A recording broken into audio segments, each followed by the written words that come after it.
On Tuesday, CrowdStrike publicly apologized on Capitol Hill for a software mishap that we've all heard about that caused one of the largest IT outages in history. They also unveiled some policy changes that they're making in hopes of preventing something similar from ever happening again. In other news, Mozilla, the makers of Firefox, are facing a major privacy complaint for allegedly enabling tracking in Firefox without user consent through a new feature called Privacy Preserving Attribution, or PPA, which critics argue secretly gathers user data by default. This controversial move has drawn parallels to Google's abandoned privacy sandbox and is seen as a breach of the European Union's stringent data protection regulations. Additionally, there is a newly discovered Solarwinds web help desk vulnerability that could allow unauthenticated users to remotely access and modify all help desk ticket details, with the potential risk for sensitive IT processes like user onboarding and password resets. Despite a fix being released over a month ago, there are still over 800 instances that remain potentially exposed.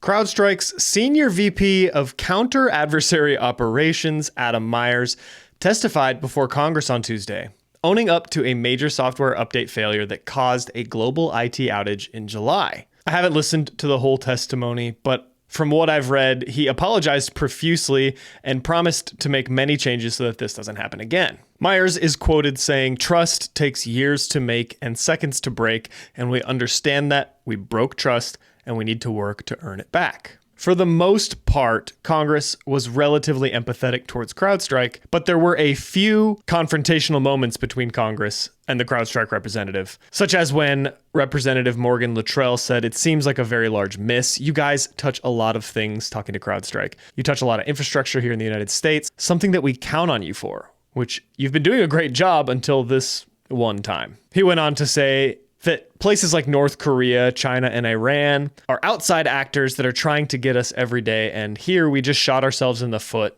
on the inside of the house. And the truth is that this incident, while unprecedented, could have happened to many major cybersecurity providers, which does add to the empathy from the community towards CrowdStrike. But as we all know, this outage has caused the entire world to look at our industry in a different way. Up until this point, we've sort of been given blind trust, allowing startups to create software that can affect the kernel of all the operating systems in your entire ecosystem, right? That's insane. But these cyber attacks, to most people, are sort of mysterious and they don't know what else to do. So they make a lot of exceptions for this type of behavior and software. And I think that's going to change, hopefully for the better, putting more of an emphasis on testing and validation, which up until this point, honestly, has been a pretty big oversight across the entire industry. So make sure you check out the article in the show notes by Cybersecurity Dive, where you can hear more about what was discussed during the congressional hearing. But for the most part, it's more of the same.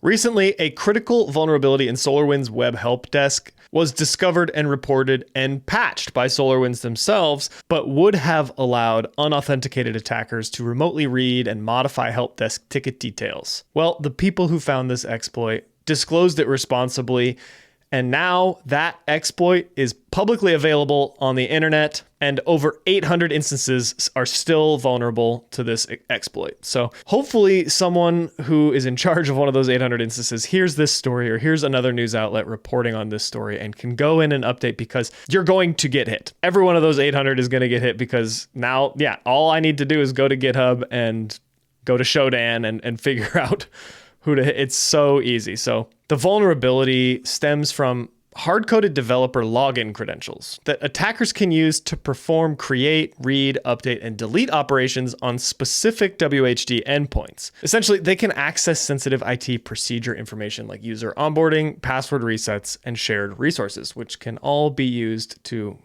do a lot of bad stuff. But really, that's it for this news. The exploit is out there. If you're one of those 800 instances, you should be updating or quaking in your boots.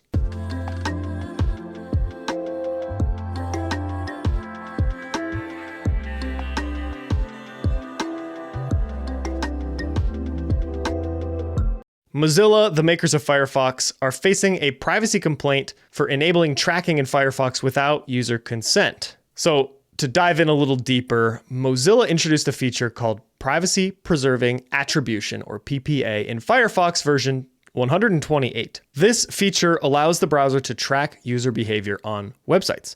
But here's the kicker, they did it without asking your permission. So what is PPA? It's a way for websites to measure ad performance without collecting data about individual users, which sounds good, but it still tracks your online activities and sends encrypted reports to advertisers. Now, this type of behavior is very common in the Americas, United States, Canada, all of that, but in the European Union, this actually violates the rights under the GDPR. The person suing Mozilla, named NOYB, claims that Mozilla should have asked for user consent before enabling that feature. Wouldn't that be nice? They argue that users deserve the choice to opt in, not be automatically tracked. And in my mind, Mozilla has always been one of the good guys, though I don't really use them too often, but this is going to hit them pretty hard, especially given the importance of privacy on everyone's mind at this point, around AI and around advertisers. It's one of the reasons I love Apple so much, and many of you are going to disagree with me on this one, but that little pop-up that asks if I'd like to ask the apps not to track my data or to anonymize my data, the efficacy of that is up for debate, but I do love the intent there. So I'm really glad this lawsuit is taking place. We really need to put pressure on people to give people the choice of what these companies are allowed to do with their data, rather than burying it in privacy policy updates like LinkedIn probably did. And it's happening all the time because data is money. The more they know, the more they can use against you. And they frame it in such a way that it's helping you, right? You don't want to see ads that aren't relevant to your tastes, right? So give us all your data and we'll make sure that you get ads that are relevant to you. No, I don't want you to know me enough to know that I want to purchase certain things. No. So let's keep these lawsuits going. I really want more transparency about how my data is being used.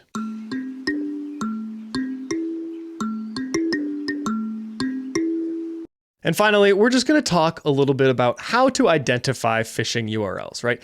And you've heard it a million times, hover over the link. All the basics are great, but they're not perfectly accurate.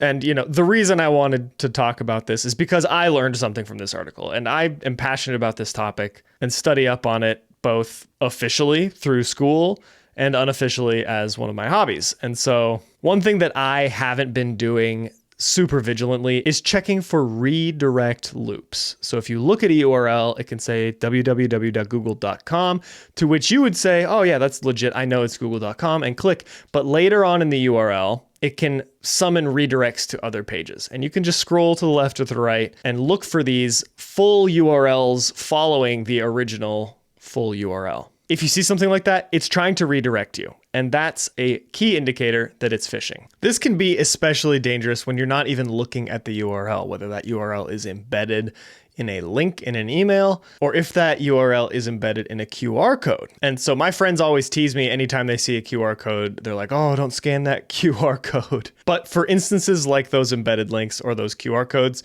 it's really important to sort of have a proxy or like a middleman to open that link for you before you navigate to it. And how do you get one of those? There's a lot of enterprise commercial level solutions for this, like Mimecast, but at a personal level, most people I know don't know about this. There's a website called ANY.RUN that you do have to sign up for, but it is free. And no, they are not sponsoring this, but I find it to be a very useful tool. You can actually copy paste links into what's called a sandbox and watch them open up. And it'll actually print out a report for you saying exactly what this URL did. Did it try to download a PDF and open it? Did it try to launch PowerShell? Did it try to redirect you 200 times?